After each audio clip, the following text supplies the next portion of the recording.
Nah, tadi kan ada 3 subbab yang akan kita pelajari. Nah, tadi sets and function-nya sudah. Terus kemudian di sini saya akan sedikit menyinggung sub pembahasan yang kedua tentang di sini tentang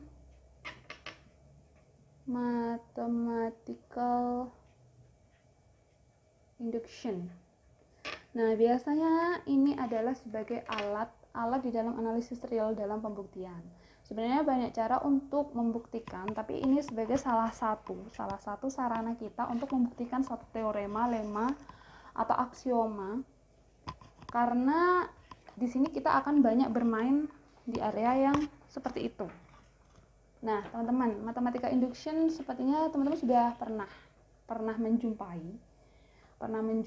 bahwasanya matematika induksi itu definisi atau teorema yang kita gunakan nanti ketika memang ada S merupakan subset dari bilangan natural number, maka step-step dalam matematika induksi itu yang pertama, ambil satu anggota S. Yang kedua, untuk K ada di bilangan natural number dan K itu ada di S-nya, maka K plus 1 itu ada di S. Jadi teman-teman di sini matematika induksi itu digunakan untuk membuktikan bahwasanya pembuktian ini nanti akan digunakan untuk ruang lingkup yang sempit dan diperluas untuk ruang lingkup yang besar. Nah, di sini ketika matematika induksi itu digunakan, saya bisa ilustrasikan bahwasanya S merupakan subsetnya N. Teman-teman bisa diilustrasikan bahwasanya endingnya nanti akan dibuktikan kalau misalnya endingnya nanti kesimpulannya di sini, maka kita akan memiliki S sama dengan natural number itu sendiri. Karena pokok bahasan yang kita punya bahwasanya ketika teman-teman punya bilangan natural number, nah di sini S merupakan subsetnya. Subsetnya itu dia kemungkinan ada di dalamnya. Nah, ketika teman-teman memiliki angka 1 itu di S, angka 1 di S. Kemudian K-nya di N dan K-nya di S. Kalau K-nya di N dan di S, udah pasti K-nya di sini. Di sini juga ada K sebenarnya. Karena K-nya ada di dalamnya, kita cukup menuliskan di sini saja sudah cukup. Karena sudah pasti K-nya yang di dalam S ini sudah pasti include di N. Karena S merupakan subsetnya N. Sudah pasti K di sini dan di sini itu tidak masalah. Di sini tanpa ditulis pun tidak ada masalah. Terus kemudian apa yang akan kita buktikan? Kalau 1 di S, bagaimana kalau K plus 1? Apakah di S juga? Kalau di S juga, itu sudah pasti terbukti bahwa untuk yang di lingkup 1 di S, K plus 1 di S sudah pasti S itu sama dengan N. Itu ya aljabarnya seperti itu. Nah, saya tidak akan berlama-lama di sini. Alangkah baiknya kita langsung ke contoh saja ya. Untuk mathematical induction contohnya, nah di sini ketika untuk setiap N anggota bilangan natural number, buktikan bahwasanya 1 plus 2 plus sampai N itu rumusnya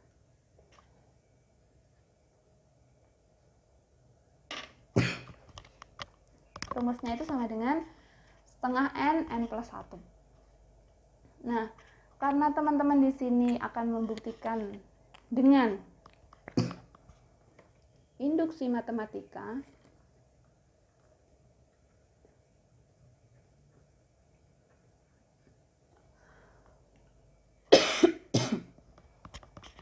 nah, karena memakai induksi matematika, teman-teman harus menggunakan 2 tahap yang sudah kita tuliskan tadi. Yang pertama, bukti bukti. Yang pertama, teman-teman harus membuktikan ketika N sama dengan 1. Benar nggak sih? Ketika N sama dengan 1, rumusnya seperti ini. Kita tinggal memasukkan saja setengah N plus 1 itu hasilnya 1. Benar nggak? Setengah kali 1 ditambah 1 sama dengan 1. Karena kita tinggal mengganti N itu dengan angka 1. Berarti ini setengah kali 2. Setengah kali 2, 1 sama dengan 1. Berarti terbukti untuk N sama dengan 1. Kemudian untuk tahap selanjutnya, itu yang kedua, teman-teman silahkan ambil N sama dengan K. Meskipun nanti endingnya N sama dengan K plus 1, tapi kita ilustrasikan K dulu. Kalau N sama dengan 1 kita tinggal mengganti angka 1, kalau N sama dengan K kita tinggal ganti saja N itu dengan variabel K. Maka akan terbentuk 1 plus 2 plus K sama dengan setengah ya K plus 1. Tinggal diganti saja persamaan yang kita punya dengan variabel K, karena kita mau mengubah N sama dengan K. Kalau N sama dengan 1 tinggal diganti, ini tinggal diganti juga. Nah, kita sudah punya ini. Kita biarkan dulu, karena yang mau kita cari adalah N sama dengan K, ya K plus 1. Bagaimana persamaan yang kita punya? Persamaan yang kita punya jadi 1 plus 2 plus titik 3 kali, terus di sini plus K plus 1. Teman-teman, endingnya nanti harus K plus 1. Sebelum meloncat ke K plus 1, pasti di sini ada angka K. Contoh, 1, 2, 3, 4, 5. Sebelum ke 5, pasti di sini ada N-1 yaitu angka 4. Jadi, angka 4 itu sebagai K plus 1 itu sebagai angka 5. Otomatis kan kalau kita lihat selisihnya kan selisih plus 1 plus 1 plus 1 plus 1 terus dari soal yang kita punya. Makanya di sini kalau misalnya kita ganti di sini endingnya dia berakhir di K plus 1, pasti sebelumnya di sini ada K karena selisihnya 1. Jadi sah-sah saja kalau kita tulis seperti ini. Lanjut, setengah tinggal diganti saja ya, K plus 1 ditambah 1 seperti ini. Nah, setelah kita punya seperti ini, sama apa yang kita lakukan, silakan sederhanakan biar pemahaman kita lebih sempit lagi. Setengah K plus 1 di sini berarti ya K plus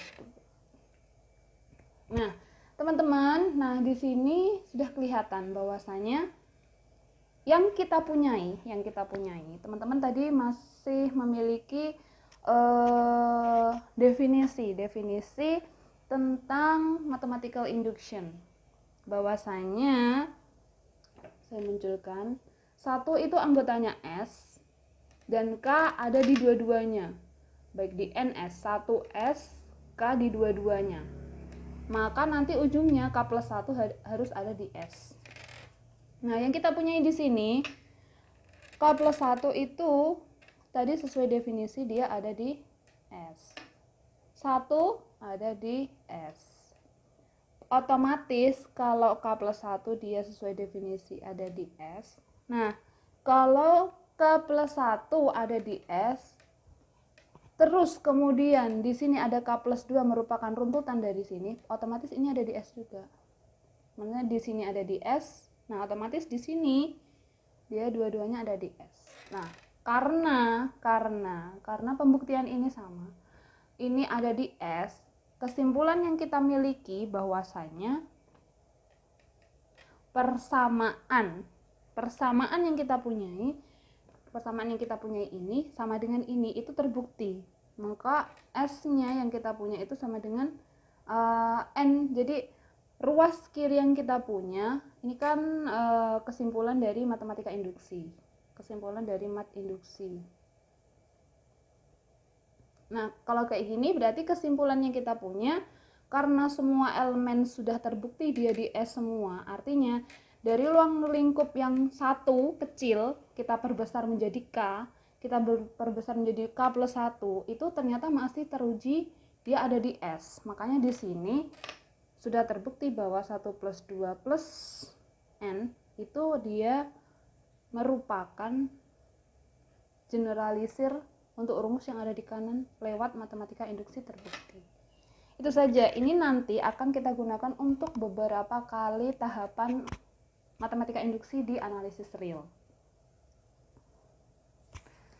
Itu saja tentang matematika induksi.